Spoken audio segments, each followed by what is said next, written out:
오늘 우리에게 주시는 하나님 말씀은 창세기 16장의 말씀입니다. 창세기 16장 13절로 16절 말씀입니다. 창세기 16장 13절로 16절의 말씀입니다. 넉절의 말씀인데요. 우리 한 목소리로 받들어 읽겠습니다. 시작. 자기에게 이르신 여호와의 이름을 나를 살피시는 하나님이라 하였으니 이는 내가 어떻게 여기서 나를 살피함이라.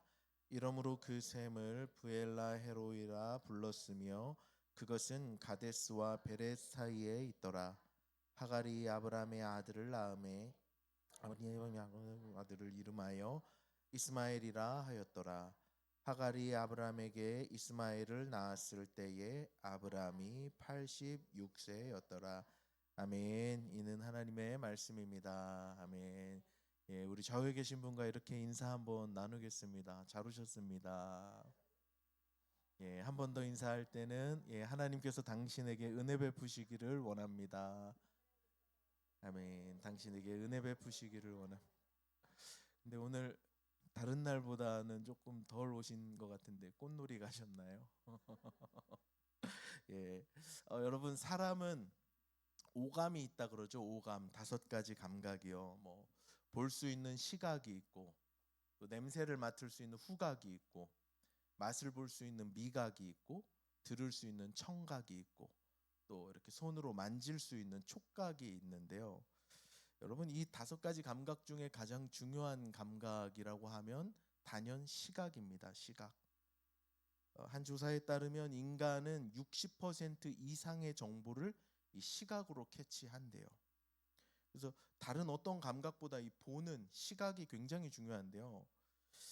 이런 생각도 해볼 수 있을 것 같아요. 만약에 5가지 감각 중에서 오늘 당장 뭘 하나를 잃는다. 그러면 다른 것들은 굉장히 불편하고 위험하기도 하지만 내일을 생각할 때 오늘하고 비슷하게는 살 수 있습니다.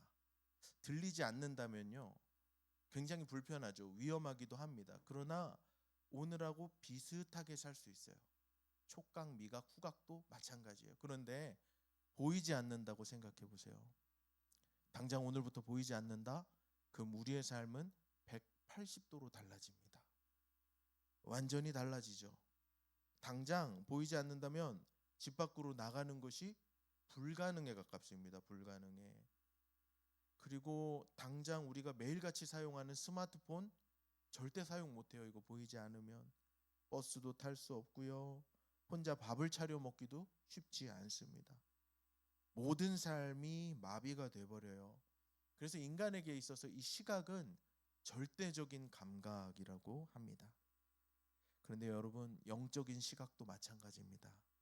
영적인 눈이 밝아야 해요.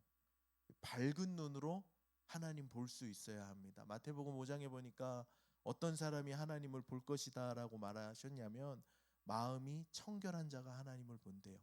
저와 여러분은 늘 청결한 마음을 유지하면서 하나님 바라보며 살아가는 은혜가 있게 되기를 바랍니다. 영적인 시각도 굉장히 중요한데요. 우리의 마음을 늘 청결하게 하면서 내 삶 가까이에 와 계신 그 예수님을 볼 줄 알아야 돼요. 그런데 이 영적인 시각이 어두워지면요, 우리의 삶은 방황할 수밖에 없어요. 영적인 시각이 어두워지면 하나님의 은혜 안에서 살 수가 없어요. 그래서 저는 간절히 바라기는 저와 여러분의 영적인 눈 영안이 밝게 열려져서 가까이 계신 하나님 주목하며 살아갈 수 있기를 다시 한번 축복합니다. 자, 오늘 본문 이야기는 하갈의 이야기 마지막 시간인데요. 영적인 눈이 어두웠다가 밝아진 하갈에 대한 이야기입니다. 우리 지난주까지 계속 살펴봤는데요. 하갈은 지금 여주인이었던 이 사레의 괴롭힘이 무서워서 견딜 수 없어서 광야로 도망쳤습니다. 광야로 도망친다는 것 곧 죽음을 의미하는 거였어요. 죽음을 무릅쓰고 핏덩이 같은 아이 데리고 나온 거죠. 도망 나온 거죠. 하갈은 하나님을 찾지 않았어요. 그리고 하나님을 볼 수도 없었습니다. 그런데 하나님께서 광야 샘 곁에서 하갈을 기다리고 계셨고 하나님이 만나 주셨죠. 그리고 그 하나님을 만난 이후 하갈이 이렇게 고백합니다. 우리 13절 다시 한번 읽어보겠습니다. 13절의 하갈의 고백이 어떠한가? 시작. 하갈이 자기에게 이르신 여호와의 이름을 나를 살피시는 하나님이라 하였으니 이는 내가 어떻게 여기서 나를 살피신 하나님을 배웠는고 함이라. 자, 하갈이 하나님을 광야 샘물 곁에서 만났어요. 그리고 하나님을 뭐라고 말해요? 어떤 하나님이라고 말합니까? 나를 살피시는 하나님이라고 고백하고 있어요. 하갈은 지금 나를 살펴보고 계시는 그 하나님을 만났다고 하죠. 그런데 우리말로 읽을 땐 이제 살피다라고 이렇게 번역을 했는데요. 그래서 이게 어감이 잘 살지 않아요. 히브리어 원문을 찾아보니까 살피시는 하나님이 뭐 별다른 뜻이 아니라 그냥 나를 보고 계시는 하나님을 내가 배웠다는 거예요. 그러니까 내가 하나님이 나를 보고 계시는 줄 몰랐는데 여기 와서 이제 하나님 만나고 보니까 그 하나님이 나를 바라보고 계시더라는 거예요. 그리고 내가 그 하나님을 보게 된 거죠. 하나님의 시선과 하갈의 시선이 만난 겁니다. 나를 보고 계시는 그 하나님을 내가 주목하기 시작한 거죠. 하갈이 하나님을 봤는데 그 하나님은 하갈에게서 눈을 떼지 않고 하갈을 지켜보고 계셨대요. 이게 한글 성경에서 빠진 단어가 또 하나 있는데요. 히브리어 성경을 찾아보니까 아하레라는 단어가 빠져 있어요. 이 아하레는 뒤라는 뜻이거든요. 뒤. 그러니까 이거를 직역하면 물론 히브리어를 한국어로 깔끔하게 옮기는 건 쉽지 않은데 이런 뜻입니다. 내가 뒤를 봤는데 나를 보고 계시는 하나님이 거기 계셨던 거예요. 난 앞만 보고 사느라고 뒤를 볼 줄 몰랐는데 앞만 보고 도망치고 달려가고 정신없이 사느라 하나님 신경 못 쓰고 살았는데 어느 순간 뒤를 돌아보니 온데간데 없는 것 같았던 하나님이 내 뒤에서 내 뒤를 보고 계시더라는 거예요. 그 하나님과 눈이 맞았어요. 지금 하갈이 뒤를 보니까 하나님이 내 뒤에서 나를 바라보고 계셨다는 거예요. 앞만 보고 달리고 하나님 어디 계시는지 관심도 없고 그러고 살았는데 어느 날 문득 나를 바라보고 계시는 그 하나님을 경험하게 된 거죠. 저희 둘째가 4살인데요. 어제 이제 월요일이라 놀이터를 갔다가 여기 계신 권사님을 만났습니다. 반가웠습니다. 근데 이 녀석 데리고 놀이터를 가보면요, 아마 손주분들 자녀들 데리고 놀이터 가보신 분들 다 경험하시리라 생각하는데요. 놀이터만 가면 엄마 아빠 안중에도 없습니다. 그죠? 지 놀러 다니느라 막 불러도 듣지도 않아요. 근데 엄마 아빠는 어때요? 이놈 미끄럼틀 올라가면 혹시 떨어질까 싶어서 그 밑에서 이렇게 받치고 있고 생각보다 걔네들 영특하거든요. 안 떨어지거든요. 근데 엄마 아빠는 거기서 막 이렇게 받치고 있죠. 그네 가면은 그네에 부딪혀서 다치지는 않을까 그네 쪽으로 가면 막 뛰어가고 이놈은 쳐다보지도 않아요. 쳐다보지도 않아요. 그냥 막 뛰어가요. 그러나 부모는 한순간도 눈을 떼놓을 수 없죠. 단 한순간도. 마치 이런 모습과 같아요. 하갈은 도망치느라 바빠서 생존하기 바빠서 정신없이 도망치느라 바빠서 하나님 어디 계신지 관심도 없고 인식도 못하고 살았는데 광야 샘물에서 하나님 만나고 보니까 뒤를 돌아보니까 하나님은 눈의 시선을 단 한 번도 떼지 않으시고 하갈을 지켜보고 계셨다. 그거를 내 눈으로 보고 깨달았다는 거예요. 하갈은 깨닫지 못했어요. 자기 인생에 이렇게 큰 은혜, 이렇게 큰 보살핌, 이렇게 큰 하나님의 보호하심이 있는 줄 몰랐습니다. 그래서 하갈은 자기 자신의 인생이 절망이라고 생각했어요. 내 인생이 죽음이라고 생각한 거예요. 이것보다 비참할 수 있을까 하고 도망쳐 나온 겁니다. 앞만 보며 살았죠. 어쩌면 도망치면서 누군가 나를 추격할지도 모른다는 생각에 뒤를 보지도 못했을 수 있을 것 같아요. 조금 지체하면 죽는다는 생각에 앞만 보고 뛰어갔을런지 몰라요. 그러나 하나님은 이 하갈의 뒤에서 하갈을 지켜보고 계셨어요. 우리말로 뒤를 봐준다라는 말이 있잖아요. 때로는 부정적인 말로도 많이 쓰여지는데 후견인이라고 하지 않습니까? 하나님께서 하갈의 후견인이 되어 주셔서 뒤를 돌봐주고 계시는 거였어요. 여러분, 이런 비슷한 이야기가 출애굽기에도 한 번 더 나오는데요. 이스라엘 백성들이 출애굽하는 장면, 출애굽기 13장과 14장 그 부분인데요. 13장에 보니까 이런 말씀이 있어요. 그냥 제가 읽기만 할게요.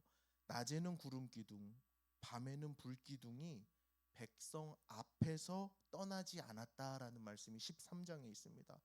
그러니까 구름 기둥과 불 기둥이 늘 백성들의 눈 앞에 있었어요. 그런데 이 구름 기둥과 불 기둥이 딱 한 번 눈앞에서 사라진 적이 있습니다. 여러분, 언제인지 아세요? 14장에 가면 그 장면이 나오는데요. 이스라엘 백성들이 홍해에 다다랐을 때 앞에는 바다가 있고 뒤에는 애굽의 철병거가 추격하고 있을 그때 눈앞에서 구름 기둥이 사라졌어요. 백성들이 난리가 났겠죠. 근데 그 구름 기둥이 어디 있었을까요? 14장에 가보니까 이런 말씀이 있는데요. 듣기만 해보세요. 이스라엘 진 앞에 가던 하나님의 사자가 그들의 뒤로 옮겨가매 구름 기둥도 앞에서 그 뒤로 옮겨 애굽 진과 이스라엘 진 사이에 이르러 서니 저쪽에는 구름과 흑암이 있고 이쪽에는 밤이 밝음으로 밤새도록 저쪽이 이쪽 가까이 못하였더라. 이해가 되셨어요? 눈앞에서 구름 기둥이 사라진 줄 알았는데 그 구름 기둥이 뒤로 가 있었던 거예요. 애굽 백성들이 추격하지 못하도록 홍해를 건너는 동안 뒤를 봐주고 계셨던 거죠. 이스라엘의 시야에서 사라진 구름 기둥이 이스라엘 뒤로 갔어요. 그래서 애굽 전차 부대가 이스라엘 백성들을 해하지 못하도록 하나님께서 친히 뒤를 막아서고 계신 거예요. 그야말로 하나님께서 이스라엘 백성들의 뒤를 봐주신 거죠. 그런데 이스라엘 백성들은 그걸 알지 못했어요. 마치 하갈처럼. 그리고 오늘 이 모습이 저와 여러분의 모습은 아닐까 뒤돌아봅니다. 여러분, 하나님이 저와 여러분을 보고 계시는 줄로 믿습니다. 한순간도 눈에서 떼지 아니하시고 그 따뜻한 아버지의 눈길로 우리를 바라보고 계세요. 사랑과 축복의 눈으로 우리를 살펴보시는 줄로 믿습니다. 그래서 내 눈앞에 하나님이 보이지 않아도 그건 내 감각일 뿐이에요. 여러분, 내 감각을 다 믿고 살 수 있어요? 아니요. 우리 감각은 오류가 많아요. 하나님이 내 눈에 보이지 않고 내 귀에 들리지 않아도 그건 어디까지나 내 생각일 뿐이에요. 내 믿음이 부족한 거예요. 하나님은 성경을 통해서 반복적으로 말씀하시는데 나는 너를 떠나지 않는다. 내가 너를 살펴보고 있다 말씀하십니다. 하나님께서 우리의 삶을 지켜보시는데 감시하는 눈빛으로 지켜보시는 것이 아니라 좋은 아버지가 자녀를 바라보듯이 후견자의 마음으로 우리의 인생을 지켜보세요. 저는 오늘 저와 여러분이 그 하나님, 우리를 살피시는 하나님의 눈을 바라보게 되는 아름다운 역사가 있게 되기를 주님의 이름으로 축복합니다. 제 개인적인 이야기 하는 것을 양해해 주시기를 바랍니다. 지금은 이제 우리 교회에서 부목사들의 삶을 잘 돌봐주셔서 넉넉하고 따뜻하게 지내고 있는데요. 모든 목사님들이 전도사님 시절에는 재정 훈련을 톡히 받습니다. 저 또한 그랬는데요. 21년 겨울로 기억을 하는데 그 해가 이제 유독 추웠어요. 근데 그 해에 저희 둘째가 태어났거든요. 그러니까 갓난아기를 집에 두고 있으니 춥게 지낼 수는 없잖아요. 그래서 보일러를 이렇게 틀고 살면 보일러 이 공과금이 하여간 많이 나왔습니다. 그리고 전도사 사례로는 이제 아이 둘 키우면서 사는 게 굉장히 빡빡했는데요. 그러다 보니까 이제 겨울이 끝날 무렵에는 공과금이 어느 정도 밀려 있더라고요. 적지 않은 금액이 밀려 있었어요. 하루는 아내가 이제 저한테 와서 요만큼 밀려 있어요 하고 이야기를 하더라고요. 이제 저는 저희 가정의 경제가 어떻게 돌아가는지는 사실 잘 몰라요. 아내가 감당하고 또 목사가 그런 얘기 들으면 무슨 말 합니까? 뻔하죠. 기도합시다 이러고 마는 거죠. 하나님께 모든 책임을 넘겨드리고 뭐 안들 뭐가 바뀝니까? 예, 그러고 말았는데 주일날 교회를 갔는데요. 그날 제가 일부 예배 인도였어요. 그래서 준비를 하고 강단에 올라가서 예배 인도를 하고 내려왔는데 끝나고 이제 한 성도님이 제게 말을 걸어오시면서 저의 계좌번호를 물어요. 근데 이 성도님은 제가 성함하고 직분은 알지만 사역을 한 번도 같이 해보지도 않았고 심지어 뭐 신방을 가본 적도 없고 또 심지어 말씀도 이렇게 나눠본 일이 없었거든요. 그래서 왜 물어보시냐 여쭈었어요. 여쭈었더니 일부 예배 일찍 오셔서 기도를 하고 있는데 갑자기 하나님이 갑자기 굉장히 강력한 명령조로 마음에 감동을 주시는데 너 저 전도사한테 얼마 보내 딱 이렇게 말씀을 하시더래요. 그리고 그 금액은 정확히 저희 가정이 이렇게 연체되어 있는 그 금액이었어요. 굳고 사양하려고 했지만 하나님 역사하시는 게 너무 분명한 것 같아서 또 지체 없이 순종하시는 그분의 믿음이 또 있기에 부끄럽고 또 죄된 마음으로 황송한 마음으로 받았어요. 여러분, 하나님께서 지켜보고 계셨던 거죠. 살피시고 계셨던 거죠. 저와 여러분의 인생도 이와 같은 줄로 믿습니다. 우리의 감각하고는 상관없어요. 내가 느끼고 못 느끼고는 내 문제지 하나님 편의 문제가 아니에요. 하갈을 살펴보셨던 하나님, 뒤에서 하갈과 동행하시면서 하갈을 끊임없이 따라오셨던 그 하나님이 저와 여러분의 인생도 동일하게 지켜보고 계시는 줄로 믿습니다. 한 가지 이야기만 더 나누겠습니다. 지금 13절에 하갈의 고백을 읽어보면요, 하갈이 지금 깜짝 놀란 고백이에요. 그래서 뭐라 그러냐면 13절 다시 한번 띄워주세요. 하반절 보니까 내가 어떻게 여기서 나를 살피시는 하나님을 배웠는고 이러죠. 여기서 중요한 말은 어떻게 여기서라는 단어예요. 내가 그 많은 자리 중에서 어떻게 여기서, 지금 여기는 어느 자리입니까? 우리 지난주에 자세히 살펴봤죠. 지금 하갈이 하나님을 만난 자리는 하갈의 인생에서 가장 비참한 자리예요. 가장 문제가 많은 자리고 가장 어려운 자리예요. 가장 깊은 절망에 처해 있는 그 상황, 생사의 기로에 놓여 있는 상황, 죽음이 코앞에까지 다가와 있는 그 상황에서 살피시는 하나님을 만났다는 거예요.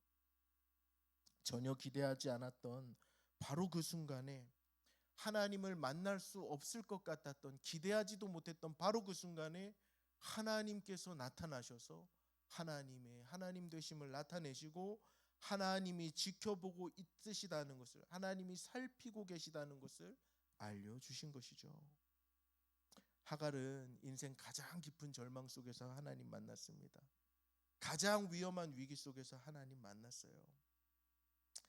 그러므로 사랑하는 여러분, 죽음의 권세가 내 인생 전체를 뒤덮는 것 같을 때, 그때가 하나님 만날 기회입니다.